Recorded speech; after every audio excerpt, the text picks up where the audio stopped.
துணிமணிகள் வாங்கவும் வேடிக்கை பார்க்கவும் என நம் அனைவருக்கு மிகுந்த மனமகிழ்ச்சியை தரக்கூடியனவாக இருக்கும் ஷாப்பிங் மால்களும் கடை தெருக்களும் மாற்றுத்திறனாளிகளுக்கு அத்தகைய மகிழ்ச்சியை தரக்கூடிய இடங்களாக இருப்பதில்லை.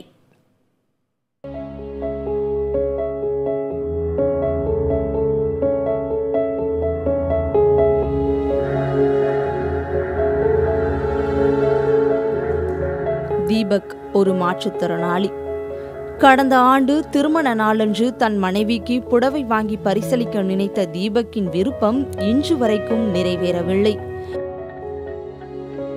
நான் வேளச்சேரியில் இருக்கிறேன். டி நகருக்கு வரும்பொழுது என்னுடைய எந்த கடைக்குமே நான் ஏறி போய் ஒரு சாரீ உண்டு. இது வரைக்கும் எங்கள் அம்மாவுக்கும் எடுத்து கொடுத்ததில்லை. இது வரைக்கும் எனக்கு 36 வயசு ஆகுது. ஆனால் நான் எங்கேயுமே கொடுக்க முடியல. முதல் முறையாக நான் ஒரு ஊனமுற்றவனாக ஒரு உணர்ந்த தருணங்களில் இது ஒரு முக்கியமான தருணம்னு சொல்ல முடியும். இப்போ வரைக்கும் அந்த ஆசை நிறைவேறவே இல்லை.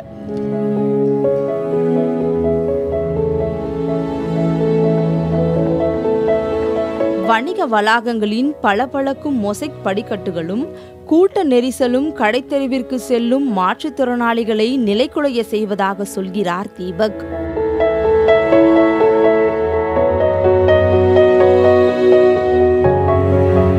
கடத்தெருவுங்கிறதே எங்களுக்கு இல்லை அப்படிங்கிற மாதிரி இருக்குது. நான் படியேற ஏன் போக முடியலன்னா அதில் வண்டி நிறுத்த முடியல, கூட்டமாக இருக்குது. ரெண்டாவது விஷயம், எல்லா இதுலேயும் படிகள் இருக்குது, அதுவும் மொசைக் படிகளாக இருக்குது. இந்த மொசைக் படிகளில் என்ன பிரச்சனைன்னு கேட்டிங்கன்னா, ஒரு சின்ன ஒரு சின்ன பின்னு கீழே கடந்தாலும் அதில் நாங்கள் எங்கள் கம்பை வச்சு அழுத்தும் பொழுது வலிக்கிறோம்.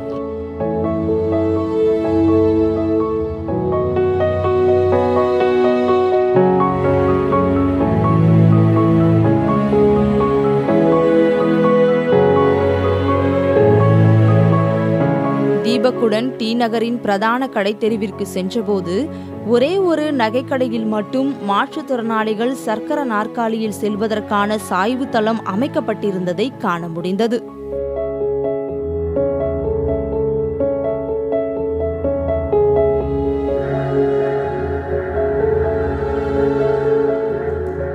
மாற்றுத்திறனாளியும் சரி, வயசானவங்களும் சரி, இவங்கெல்லாம் உள்ளே வரணும்னா படி ஏற முடியாது. ஏன்னா 10 ஸ்டெப் இருக்கும், 8 ஸ்டெப் இருக்கும். அந்த ஸ்டெப்பில் படி ஏற முடியாது. ஸோ அவங்களுக்காக ஒரு வீல் சேரில் வச்சு அவங்களும் நகை பார்க்கணுன்னு ஆசைப்படுவாங்க. ஸோ அதனால் அந்த பெரியவங்களையும் மேலே கூட்டிகிட்டு வர மாதிரியும் பண்ணியிருக்கோம். அது இல்லாமல் இவங்க மாற்றுத்திறனாளி வர்றப்போ அவங்களுக்காகவும் அந்த ரேம்ப் மாதிரி ரெடி பண்ணி மேலே கொண்டு பார்க்குறதுக்காக அதுவும் ரெடி பண்ணியிருக்கோம். இதுவும் இல்லாமல் நம்ம பேக் லிஃப்ட் கார்லேருந்து இறங்கி நேராக லிஃப்ட் ஷோரூமுக்கு வர மாதிரியும் 2 ஐடியா பண்ணியிருக்கோம்.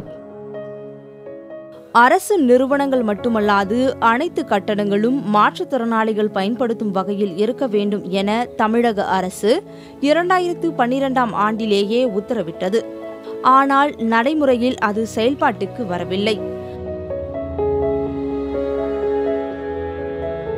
கன்வீனியன்ட்டாக அரசு கட்டிடங்கள் மாத்திரம் ஊனமுற்றவர்களுக்காக இருக்கும், அதெல்லாம் அவங்க செய்ய வேண்டிய கடமை இருக்குது. நான் ப்ரைவேட் நடத்துகிறேன், நான் ப்ரைவேட் என்னையை கேட்க முடியாது அப்படின்னு அவங்க சொல்ல முடியாது. நீங்கள் கடை திறந்து வச்சுட்டு நீங்கள் டிவி விளம்பரங்களில் 10 நிமிஷத்துக்கு ஒருக்க விளம்பரம் போடக்கூடிய பல்வேறு நிறுவனங்களை நாங்கள் பார்க்குறோம். அப்போது நாங்கள் வரணும்னு நீங்கள் கடை திறக்கலையா?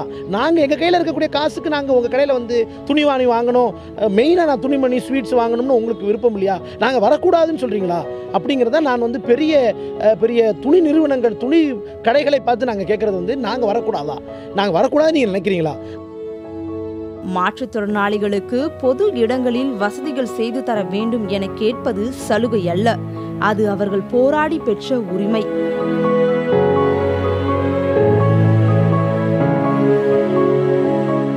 புதிய தலைமுறைக்காக ஒளிப்பதிவாளர் மதன் மற்றும் அஸ்வினுடன் இளமதி.